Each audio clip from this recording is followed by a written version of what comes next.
Hey guys, today let's talk about how a mentorship student got $14,442 in cleanup profit from people who told him no less than 6 months ago. So my name is Bryce, and I am in my like hoodie kind of attire. I just came back from doing a hour-long walk outside. One thing I'm really working on this year is being really healthy because I've noticed from a lot of different bigger entrepreneurs, the better your health is, the easier it is for you to find like more and more success inside of your business. And on top of that, who doesn't love feeling like really great?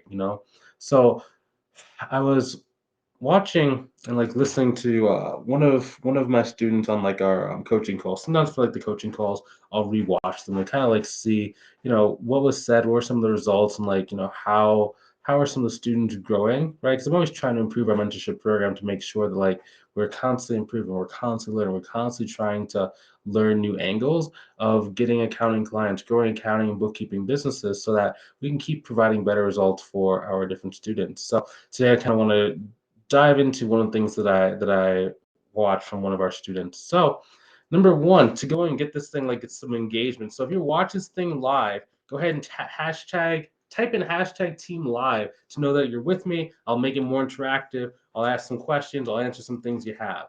Write down team replay if you watch this thing on the replay, so I know that you're watching it as well. Right now, why am I asking you to do that? I'm asking you to type these different hashtags because I want the video to be seen by more people. Very simple. If when you start learning about content on social media, you're going to know the biggest indicator of content being spread out to more people is how much interaction you get. So how many likes you get, shares, comments, people typing into the chat box, people staying, right, will cause to be shown to more and more and more and more people. KR said, love the stream. Thanks, KR. Good to see you. She's watching on YouTube. This person's watching on YouTube, so this is great. Now, so number one, okay, this one is more based on like sales, right? So sales and marketing can be very, very simplified when you start getting better. Now, one thing that a lot of people struggle with is that they don't understand that sales at the beginning, like when you're below six figures in your business, sales is literally just about creating relationships with business owners who can potentially work with you. It's not about getting the sale in the beginning. So a lot of people they're like, I just want to get my first client within 30 days. And if I don't get it within 30 days, I'm just not going to be able to make this business work. And a lot of people who kind of go at that with that intensity, they're very disappointed. Versus people who really focus on the right things and building the right relationships end up making six figures a lot faster than what they ever hoped and what they ever expected. Also, maybe you've been trying to grow your business for a little while, but it's just not quite going the way that you want. Go ahead and click the link inside the description, either above or below the video. Book a call with myself or a member of my team, see if I can help you inside of our mentorship program. Okay, all the stuff we talk about these videos on either Facebook or YouTube are stuff that we cover inside of our mentorship program. Like I only talk about stuff that I've done or stuff that I've like have experience with. I generally don't say stuff that either I don't have experience with or stuff that I will not be able to help you out with. So number one, when it comes to sales, okay, relationships are the things that are going to turn into money, because all it really takes to go into clients, and let's say that your goal is to get like, we'll say it's six figures. Let's say your goal is to get to like 10K per month. That's a nice like round number, and it's generally a pretty comfortable number for a lot of individuals. So 10K, let's say your minimum price point is $500 per month. That means you need 20 people in total to say yes to you in order to be at that 10K per month recurring. Okay.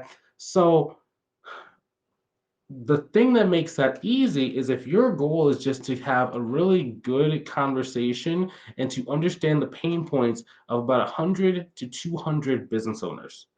Okay. Now, Bryce, why? So, are you saying, Bryce, if I just get 200 business owners on my Facebook profile, I'm going to have 20 clients? No, that's not what I'm saying at all. I'm saying you need to have relationships with those. Generally, relationships are going to be built on like phones or Zoom calls, right? It's when they can understand you, they can understand your background, understand like how can you help them out, and like you make a customized presentation about how you're going to specifically help them get from where they are now to where they want to go.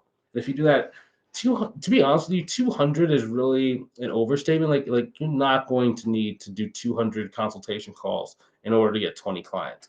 It's just, again, whenever you're shooting for a target, you need to have KPIs that are larger than what you actually need, because it gives you enough energy to attack the process correctly, so that when you're actually going through the motions, you're doing very, very quality motions. Oftentimes what people do is like, and this is something I learned when I was in martial arts. So I don't know if all of you guys know this, but I have multiple black belts in like different kind of arts, right? So like Taekwondo, Hapkido, which is a Korean art, um, black belt and sword as well. So it's been a long time since I've used a sword, so don't ask me to be like show you like some sword forms and stuff. It's been a long time, but at one point in my life, I was really into that stuff. Now, when it came to testing, right, and some of you guys might have children learning karate, right? Let's say there's like these markers are a board, like a wooden board. Most people have to break the board to kind of get out of their next belt or at everyone they're testing. Now, most people, if they've never broken a board before, they think it's going to be very easy, right? And in some cases are like there's exceptions to every rule, but a lot of times what happens is someone who's untrained goes, they just go and they stop at the board, right? Because they think, oh, it's easy, I don't have to put that much force, and they stop right here at the board, and the board doesn't break, and they hurt their hand. Now it's worse when you do bricks. Okay, I've broken bricks before. I think I broke it was either 8 or 9 when I got my black belt. It was either 8 or 9 bricks, and they were wet. Okay, the bricks were wet. So imagine like there's a brick. There was water. There was like watermarks. My instructor actually like I think he left it like in his truck or something. It was something crazy. So it's actually harder to break those, right? If you ever have to break through like a piece of wood or a brick, you want it to be dry. Okay, else it just does not break, because it's like I don't know if it's like the water absorbs the impact of your strikes, but it doesn't work. Okay, from experience, it takes a lot more. Like some people that break the brick in like one strike. I literally had to do like one strike per brick. It was so annoying. It was so bad. Now 5 years just to struggle on 9 bricks. But it's a but then the people who actually break the bricks are the ones that know they have to punch through it. You have to punch through your target in order to actually go and get it, and it becomes much easier. So the people who underestimated how much force it takes to break through the I underestimated that. Who underestimate how much force it takes to break through the wood end up struggling. Versus the people that assume it's hard and end up punching through what they think they need, go and find that success. That's why I give you these targets of like, we'll say 200 business that you have to get on a consultation call. When you've done 20 to 30 calls, you would have already had your 10 to 20 clients and been at a really sustainable goal. That's like what most people's income goal is. So that's number one. Okay. Number two is, and also if you understand principle one of you have to do more work in your mind in order to go and hit realistic goals, put a one downside of the comment, like put a one if you understand that principle, so I can move on to it. Sometimes I feel like I say the same thing a number of times. So I want to make sure like if it's clear, then it's great. If it's not clear, I can always go back and like explain it a little bit differently. Because everyone's slightly different. How people interpret information sometimes is a little bit different. So that's number one. Okay, I see KR put a one down, so she understands. He or she understands it. KR, what's your first name, KR?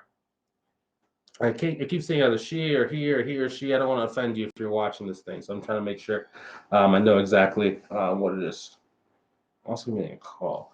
Now, the next thing is every single time you have a consultation call or a prospective client who's interested in working with you, you need. Oh, hey, Kevin. Nice to see you, Kevin. Now, you need to put those calls and leads. So it's not just people who you spoke to on the phone, but anyone that says they're interested. So if you're on like LinkedIn and someone says like they're interested in learning about your service, or if you're in the grocery store and someone says they're interested in learning about your service, or someone gives you a business card to call them back, put that on your spreadsheet. Okay. A lot of the leads, like we talked about in the video title, we get $14,000 came from people who either told them no or didn't show up for the call or said no, his price is too high. But if you don't have that on like a spreadsheet, you don't know how many calls there were. That the first thing I told him when we started working together was, hey, do you have a list of all the people you've ever done a consultation call with? And he said, no. I said, do you have a calendar?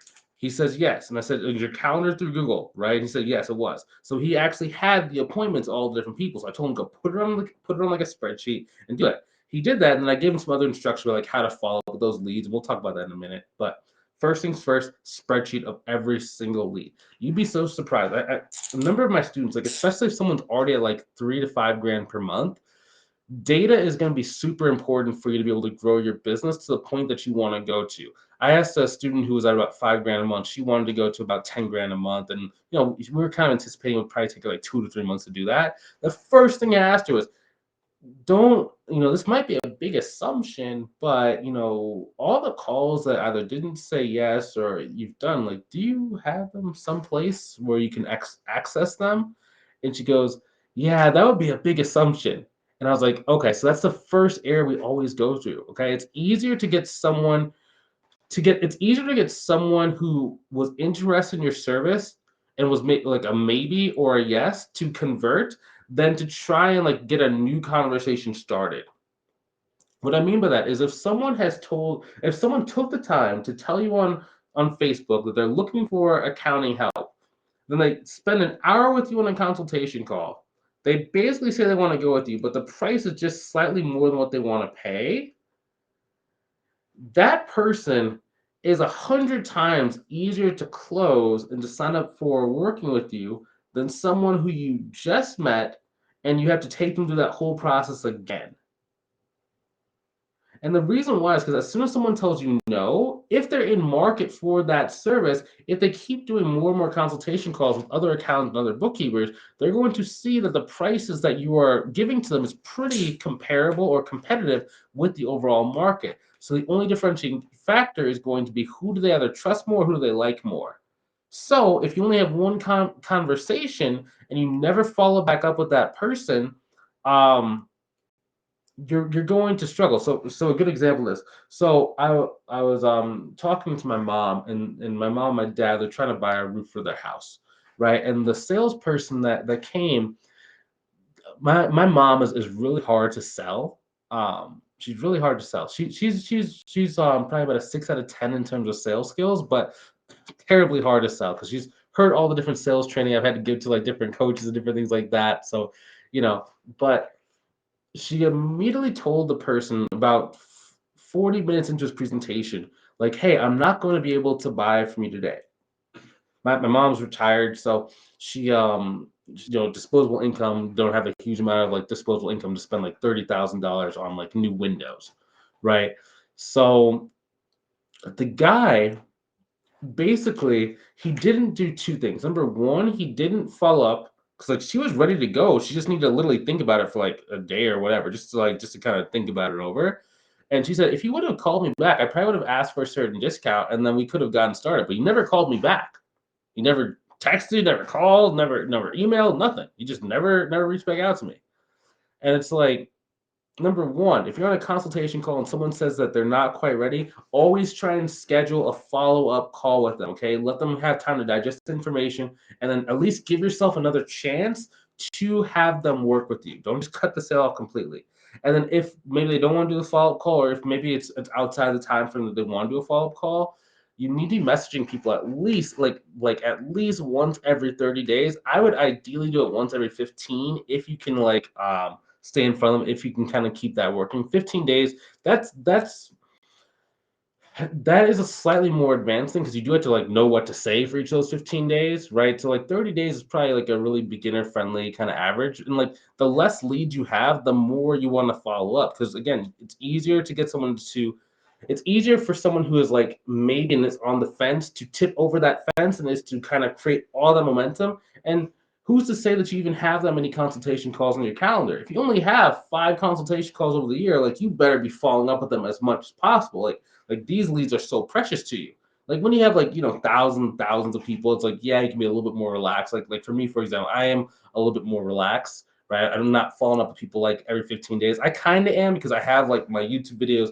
I have like my team messages people. I have an email sequence, so I technically am. But like if you don't have that stuff, like you need to be attacking. Like in order for you to get to the point of where someone who's at 6 figures is, you have to work 2 to 3 times as hard as what they do. So like some people say, well, Bryce, like, do you follow people every 15 days? It's like, I technically follow up with people every like probably every 3 days, if I'm honest with you, because it's like, but I do it indirectly because I have videos, I have LinkedIn posts, I have emails that go out.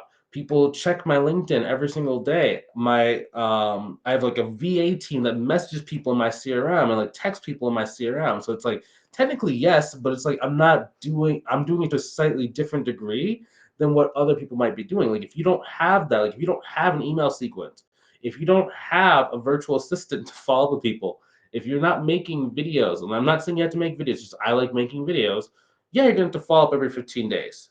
Right? So it's like, but in order for you to be able to get to where I am, you have to, number one, work harder than what I have worked, and you have to do even more. So like you have to work twice as hard as I work, and then even add like an extra degree of difficulty, so 3 times. Because I'm assuming that if you haven't done a lot of work in this area, you might not have the skill sets to make things easier. Like I can shortcut. I have a person who basically books calls for one of my social media profiles, and he was trying to take shortcuts. So basically, it's like we would have a conversation, and he would try and book a person like in a very short number of messages before actually qualifying the person.